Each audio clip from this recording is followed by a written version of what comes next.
D K Shivakumar ಹತ್ರ ಯೋಗಕ್ಷೇಮ ಮತ್ತು ನಮಗೆ ಭಾಳ ಅನ್ಯೋನ್ಯವಾಗಿ ಅನೇಕ ವರ್ಷದಿಂದ ಗೆಳತನ ಇದ್ದವರು ಮತ್ತು ಕರ್ನಾಟಕದ ರಾಜಕೀಯ ಕೂಡ ಮಾತಾಡ್ತಾರೆ.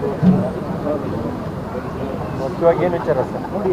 ಮುಖ್ಯವಾಗಿ ಯಾವ ವಿಚಾರ? ಯೋಗಕ್ಷೇಮನೇ ಮುಖ್ಯ. ಮತ್ತು ನಮ್ಮದೊಂದು ಸಂಘದ್ದು ಸಮಸ್ಯೆ ಇತ್ತು, ಅದನ್ನು ದೇವಾಡಿಗ ಸುಧಾರಕ ಸಂಘದ್ದು, ಅದನ್ನು ಮಾತನಾಡಿದ್ದೀವಿ. ಮತ್ತು ಜನರಲ್ ಆಗಿ ರಾಜಕೀಯ ಮಾತಾಡ್ತೀವಿ. ಸರ್, ಧರ್ಮಸ್ಥಳದ ವಿಚಾರ ಸಾಕಷ್ಟು ಸದ್ದು ಮಾಡ್ತಾ ಇದೆ ಸರ್. ತಾವು ಕರಾವಳಿ ಭಾಗದ ನಾಯಕರಾಗಿದ್ದು ಅದು ಎಸ್ ಐ ಟಿ ನೇಮಕ ಮಾಡಿದ್ದಾರೆ. ನಾವೆಲ್ಲ ಒಂದು ಜವಾಬ್ದಾರಿ ಉಳ್ಳವರಾದ್ದರಿಂದ ಆ ಎಸ್ ಐ ಟಿ ವರದಿ ಬರಲಿ, ಆಮೇಲೆ ನಾವು ಸರ್ಕಾರದ ಷಡ್ಯಂತ್ರ ಅಂತೇಳಿ BJP ಅವರು ಆರೋಪ ಮಾಡ್ತಾ ಇದ್ದಾರೆ. ಈಗ ಇದನ್ನೆಲ್ಲ ವಾತಾವರಣ ಕೆಡಿಸುವವರೇ BJP ಅವರು. ಎಸ್ ಐ ಟಿ ಅವರೇ ಹೇಳಿದ್ದಾರೆ, ಯಾರು ಕಾವಂದರು ಹೆಗ್ಡೆಯವರು SIT ಮಾಡಿದ್ದಾರೆ, ವರದಿ ಕಾಯ್ತಾ ಇದ್ದೇನೆ, ನಾನೇನು ಮಾತಾಡೋದಿಲ್ಲ ಅಂತೇಳಿ.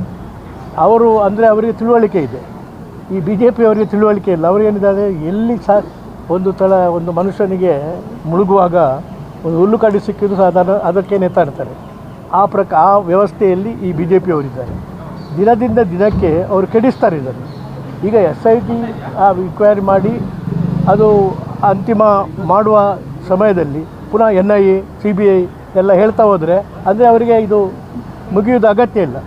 ಸೌಜನ್ಯ ಪ್ರಕರಣದಲ್ಲಿ CBI ಇನ್ಕ್ವೈರಿ ಆಗಿ ಚಾರ್ಜ್ ಶೀಟ್ ಆಗಿ ಕೇಸು ಮುಗಿದೋಗಿದೆ. ಆ ಸೌಜನ್ಯ ಕೇಸ್ನಲ್ಲಿ ಇವರು ಸಿಂಪತಿ ಕೊಡಲಿಕ್ಕೆ ಹೋಗಿದ್ದಾರೆ. ಏನರ್ಥ? ಪುನಃ ಅದನ್ನು ಕೆದಕ್ತಾರೆ. ಅದು ಸಂಸ್ಥೆಯ ವಿರುದ್ಧ. ಆದ್ದರಿಂದ ಈಗ ವೀರೇಂದ್ರ ಹೆಗ್ಡೆ ಅವರಿಗೆ ಒಳ್ಳೆಯ ಹೆಸರಿದೆ. ಅವರು ಸಾತ್ವಿಕ ಮನುಷ್ಯರು, ಸತ್ಯವಂತ ಮನುಷ್ಯರು. ಆದ್ದರಿಂದ ಸತ್ಯ ವಿಜಯ ಆಗಲೇಬೇಕು. ಅವರೇ ಹೇಳಿದ್ದಾರೆ, ಸತ್ಯ ಕೊನೆಗೆ ವಿಜಯ ಕಾಣಲೇಬೇಕು. ಅದು ಹಾಗೇ ಆಗ್ತದೆ. ಪದೇ ಪದೇ ಷಡ್ಯಂತರ ಷಡ್ಯಂತರ ಹೇಳ್ತಾ ಇದ್ದಾರಲ್ಲ, ಅವರಿಂದಲೇ ಷಡ್ಯಂತರ ಸ್ಥಳಕ್ಕೆ ಅಲ್ಲ. ಅವರು ಹೇಳಿದ್ದು ಕರೆಕ್ಟ್. ಅವರ ಮಾಹಿತಿ ಪ್ರಕಾರ ಈ ಷಡ್ಯಂತರ ಮಾಡುವವರು ಯಾರು ಈಗ ನಮಗೆ ಗೊತ್ತಾಗ್ತಾ ಇದೆ, BJP ಅವರು ಮಾಡ್ತಾ ಇದ್ದಾರೆ. ಈ ಕ್ಲೋಸ್ ಆದಂಥ ಕೇಸು ಸೌಜನ್ಯದಲ್ಲಿ ಅವರ ಮನೆಗೆ ಹೋಗಿ BJP ಅಧ್ಯಕ್ಷ ವಿಜೇಂದ್ರ ಅವರು ಪುನಃ ಅದನ್ನು ಕೆದಕತಕ್ಕಂಥ ಅವಶ್ಯಕತೆ ಏನಿತ್ತು? ಅಲ್ಲಲ್ಲ, ಅವರ ದ್ವಂದ್ವ ಇರಲಿ ಏನಾದರೂ ಇರಲಿ, BJP ಅವರು ಹೋಗಿದ್ದಾರೆ. BJP ಅಧ್ಯಕ್ಷರೇ ಹೋದ ಮೇಲೆ ಅಶೋಕ್ ಹೋಗಬೇಕಾಗಿಲ್ಲ. ಅಲ್ಲಿ ಅವರು ಮಾಡುವ ಮಾತು ಮತ್ತು ಅವರು ಅದನ್ನು ರಾಜಕೀಯವಾಗಿ ದುರುಪಯೋಗ ಮಾಡತಕ್ಕಂಥದ್ದು BJP ಮಾಡೋದು, ಕಾಂಗ್ರೆಸ್ ಮಾಡ್ತಾರೆ. ಈಗ ಅವರು ಬುಕ್ಕರ್ ಪ್ರಶಸ್ತಿ ಪಡೆದವರು ಅಲ್ವಾ? ಅದನ್ನು ದೊಡ್ಡ ಒಬ್ಬ ಸಾಹಿತಿ ಅಂತೇಳಿ ಇಡೀ ಜಗತ್ತೇ ಅವರ ಪರಿಗಣನೆ ತಂದಿದ್ದಾರೆ.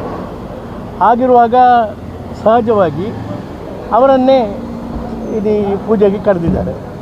ಆದ್ದರಿಂದ ಅದರ ಬಗ್ಗೆ ಅದನ್ನು ಯಾಕಂದರೆ ಒಂದು ವೇಳೆ ಬೇರೆ ಯಾರಾದಾಗಿದ್ದರೆ ಈ ವ್ಯವಸ್ಥೆ ಮಾಡ್ತಾಯಿದ್ರೆ, ಅವ್ರು ಬಾನು ಮುಸ್ತಾಕ್ ಮುಸ್ಲಿಮರಾಗಿ ಹುಟ್ಟಿರ್ಬೋದು, ಆದರೆ ಭಾರತೀಯರವರು ದೊಡ್ಡ ಸಾಹಿತಿ, ಜಗತ್ತೇ ಪರಿಗಣನೆ ತಂದಿದ್ದಾರೆ.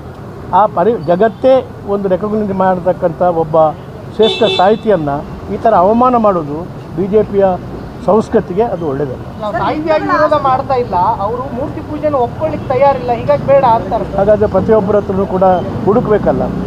ಯಾರಾದರೂ ಒಬ್ಬರನ್ನು ಆಯ್ಕೆ ಮಾಡಿದ ಕೂಡಲೇ ಅವನ ಬ್ಯಾಕ್ಗ್ರೌಂಡ್ ಏನು, ಅವನು ಏನು ಊಟ ಮಾಡ್ತಾನೆ, ಮೂರ್ತಿ ಪೂಜೆ ಮಾಡ್ತಾ ಅಂತೇಳಿ ಇದನ್ನೆಲ್ಲ ಯಾರಾದರೂ ಇನ್ವೆಸ್ಟಿಗೇಟ್ ಮಾಡ್ತಾರೆ. ಮುಖ್ಯ ನಮಗೆ ಅಂತ ಹೇಳಿದರೆ ಒಂದು ವರ್ಲ್ಡ್ ಪ್ರೈಸ್ ಸಿಕ್ಕಿದೆ ಅವರಿಗೆ.